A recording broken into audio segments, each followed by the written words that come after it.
So welcome to my YouTube channel, and that's what we call the good life. Today I'm going to be taking you for a little bit of a tour around the allotment to see how everything looks. It's the middle of September, so things are really starting to change now, and it really is a marked difference to what it was like only a few weeks ago.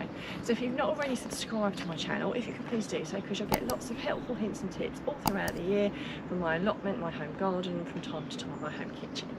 Now we're experiencing some really hot days here in Kent, but you can still see the stuff starting to die down and change colour as we start to come into autumn. So up at the top, my artichokes are well and truly looking a little bit tired, and at some point I'm going to have to cut those back and pop them on the composter. The rhubarb has flopped down even more. I'd be reluctant to pick any now if I'm honest, but if you've got some firm stems and you really wanted some, you could do. I've got my pears that are looking quite good. There's some marks on them, and very soon I'll probably start taking them off. These ones don't really get terribly big, and if I'm honest, they look a little bit smaller than usual, but they'll still be perfectly good eating. I'll have to make sure that I get them off before the birds decide to start pecking at them. So as we move down, so my summer fruiting raspberries have well and truly finished, although for some reason I seem to have a small flourish over there.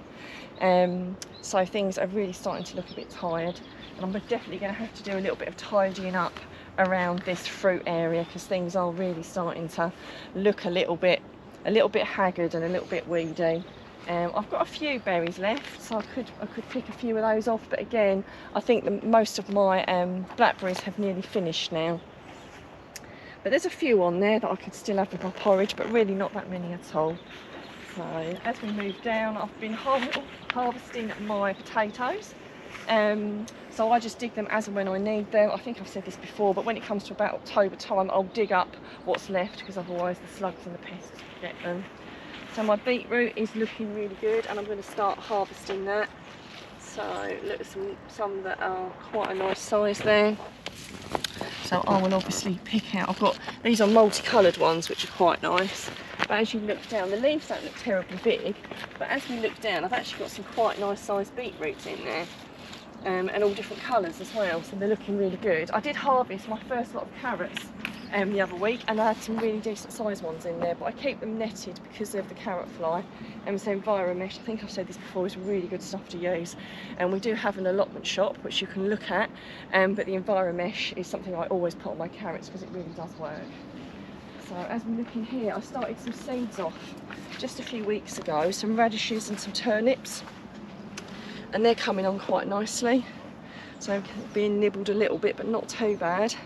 And my fennel is really slow to the party, so I don't know whether I'm going to... I've got a few that are starting to fill out a little bit. I've never ever got really big fennel, but it doesn't really matter if you pick them a little bit small, they still taste just as good. So my cucumbers over here are a completely different story to the ones at home. These ones I think have sulked a little bit and flopped over quite early.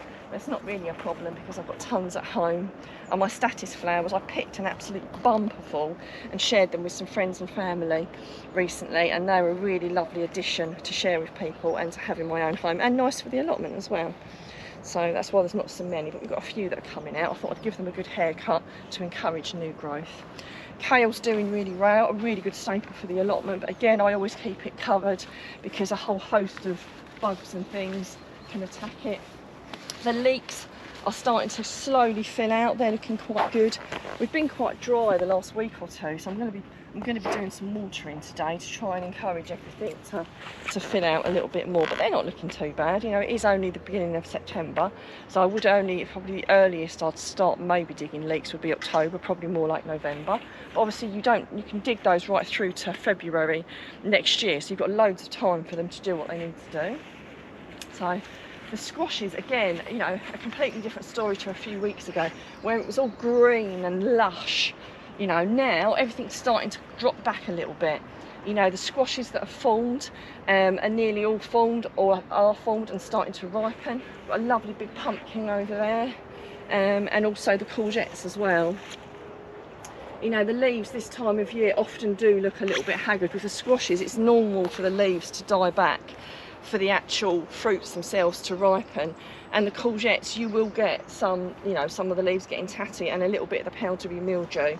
I think what I've said before, oh look, we've got a little bee on that flower there, how lovely. Look, I'll try not to disturb him too much.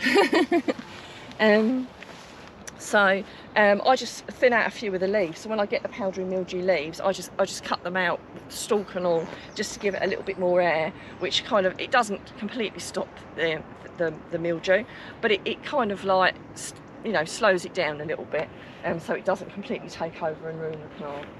So that part of the allotment just down there is my father-in-law's.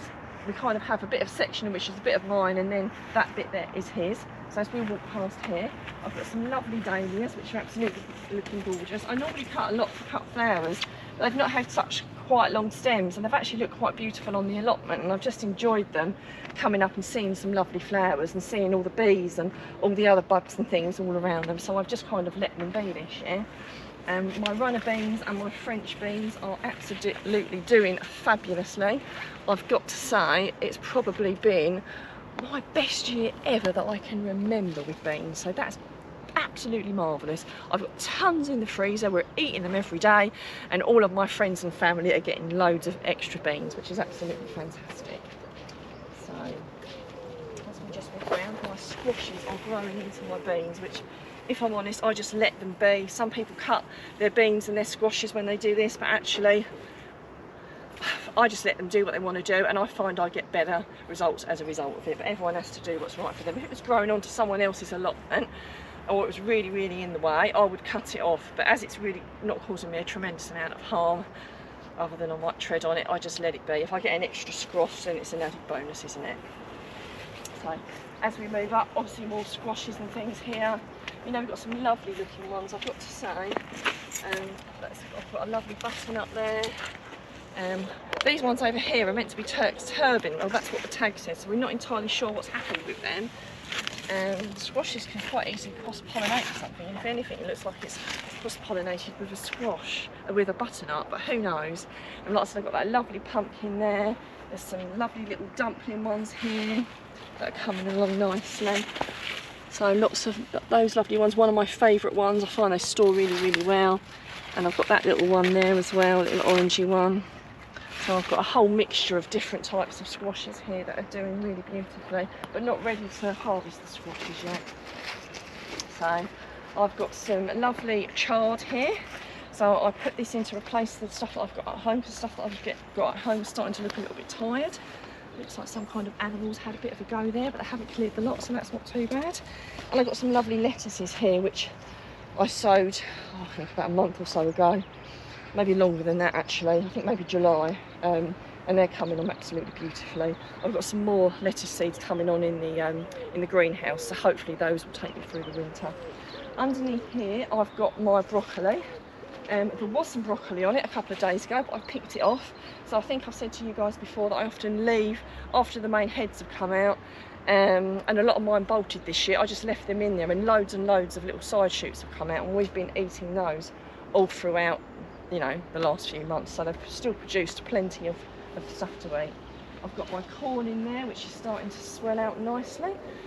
We've had, I think, one cob so far, but it wasn't quite ready. So I'm hoping to harvest that very soon. So, and as we move up, that's the rest of the potatoes. We're coming up the other side now. That's my black currants, which obviously they're looking a little bit tired now because it's the end of the year. And I have got a little bit of my autumn fruiting raspberries, and I will probably try and pick some of those off.